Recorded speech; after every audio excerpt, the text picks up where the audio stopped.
We are back, and now we will have a look at Chimera Station, which is a game which did come out last year, right? Yes, exactly. That's also that was one of our Essen releases last year. The other one together with Big Sea Queen, and this was actually a project that was done with Tasty Minstrel Games. So we actually localized the game and made what we call the Euro edition, because the original English version had a lot of text on the elements, and we translated a lot into more iconography, actually. And make more an international version out of it. Yes, exactly. So anybody can play it. The only thing that has language on it are the cards, but everything else is basically yes. All right. So what's the game about? Because it looks very weird when you see it the first time. It's very spacey, pun intended. So the idea is that Chimera Station is a little space station that floats here in the middle of space.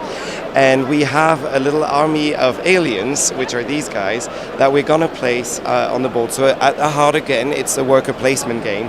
But what's unique here is that the workers themselves actually can be modified. There is what we call the splicing lab on the board, and you're going to collect components in the game. You have tentacles, you have claws, you have leaves, and you have brains. And these components actually can be used to improve your worker. So when you have a number of components, you're going to send them to the lab, and all in the name of science, of course. You're going to do some dangerous experiments there. And you're going to behead your guy. It's just for a second, don't worry. And then you're actually going to splice a number of components. So for instance, I could use claws, and I could use a brain to make my worker smarter. Yeah, pretty much. You do have to push them down. There you go. And then you have modified workers like this. So now this worker has a few special abilities. The brains will, for instance, score you extra victory points in the game. And then the claws will actually chase away your opponents, because normally when you want to do an action, you go and stand on what we call a module, which is these hexagons you see everywhere, but you can chase them away with the claws. So the cool thing is you can have two of the same components inside a worker, or like this, you can have them differently, and then you'll combine the powers. But if you have two of the same, the effect of those components doubles or gets more powerful, let's say. Yeah, it varies a little bit. So yeah, like I said, briefly, the claws actually chase the enemies. The brains will score you points. The leaves will actually produce food, because every turn the little aliens need, veggie burgers, we call them inside. So there's, because we all know that aliens love their veggie burgers. So the leaves actually do, through photosynthesis, produce food. And then we have the tentacles, which help you grab extra stuff. So whenever you get food, whenever you get money in the game, you're actually going to get some extra. And that is the idea of the game. So the cool thing about Chimera Station is that the game is very, very modular, because you obviously have, how are you going to assemble your workforce? That's entirely up to you. But also in the game, we have a few basic modules which are here printed on the board.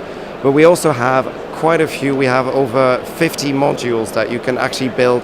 And you're going to build a station by connecting these to the main station that starts in the beginning.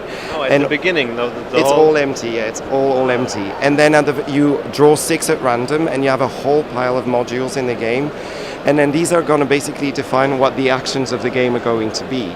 They're variations or new actions based on the existing actions, but they're usually a lot better. And the more you build, the more opportunities are there. And so the trick of the game is obviously to see really good combinations between different modules and try to use that to your advantage. But you never really know, because out of, I think it's about 54 modules, only 6 start the game. And so every game is going to be really different. And also, people are, as a group, we always build our station, and you never really know how it's going to be built. It's always interesting to see what comes into the game and what doesn't.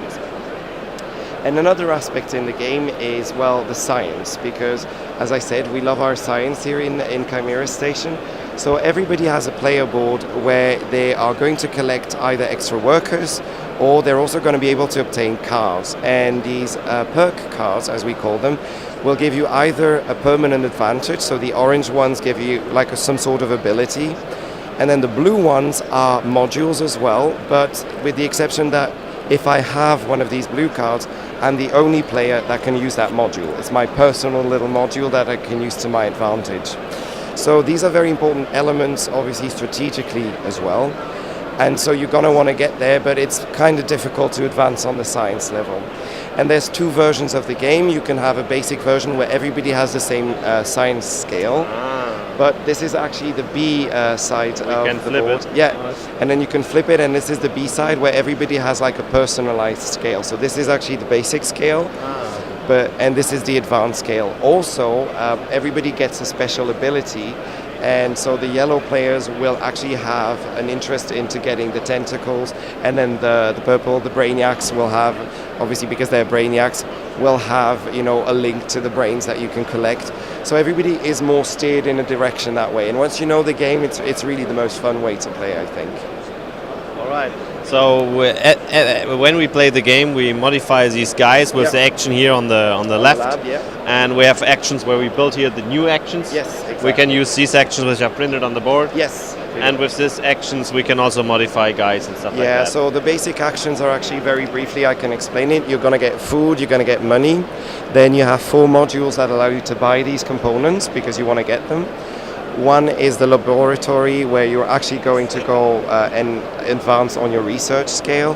And then the final action of the base ones, let's say, allows you to construct those modules. There's 2 other modules that are really special as well because the reactor, where the modules come from, does not get refilled like in many games automatically. Right. We as players, like one of us has to go to the boiler room and refill the reactor. Okay. But they get an advantage out of it obviously as well. And then you have the command hub in the very center where you're going to potentially score a lot of victory points because once you go to the command center, you get all the victory points of all the modules occupied by your opponents. And that also especially, you know, can really add up and score you a lot of points. So that's what you always start with. But then, yeah, as the modules come along, you're going to get, instead of having to pay for components, you're just going to get them. Instead of having to pay for the science, you're going to get science levels as well. Or you can exchange food for a lot of money and the other way around. There's a lot of things that you can do. And honestly, like, it's impossible to play the same game twice. I've played it many, many times, and every time it's different. So. Great. As I see on the box, it's in German and Italian. Here, but we also have a Dutch and French version and an English and Spanish version. So there's actually 6 languages available for Chimera Station. So looking forward after the show. So I play a game from Essen 2017, but I missed it. It happens, and it sounds interesting. Yeah, no, it really is. We're actually nominated for the Dutch Nederlandse Spellenprijs, or the Dutch Game Awards. So we're very excited about that. And it's getting a lot of really good feedback and a lot of good press. So we're very happy. Yeah. So perhaps there will be an expansion sometime. Who knows? Actually, because we get the question quite often, and for now, Mark Major hasn't really said that he's working on it. But you never say never. Obviously, right. It's definitely a game where expansions could be considered for sure. Okay, so thanks for the short introduction of the whole game. Yes, well, thank you very much for coming. And see you latest, I guess, yes. in Essen 2019. Well, we're already going to be at the Frankfurt Game Show in Spielwiesen as well, so we'll be... Frankfurt Game Show? Yes, there's one in Frankfurt as well. What's it called? I'm from Frankfurt. Wait, hold on. No, it's Stuttgart. It's Stuttgart. There's Munich and there's Stuttgart. Yes, it's Stuttgart. Right, I'm sorry, messing up my German cities. But no, we'll be in Stuttgart soon and in Munich. So, all right. Yeah, great. Yeah, absolutely. Okay. See you then. Yes, thanks. Bye. Bye.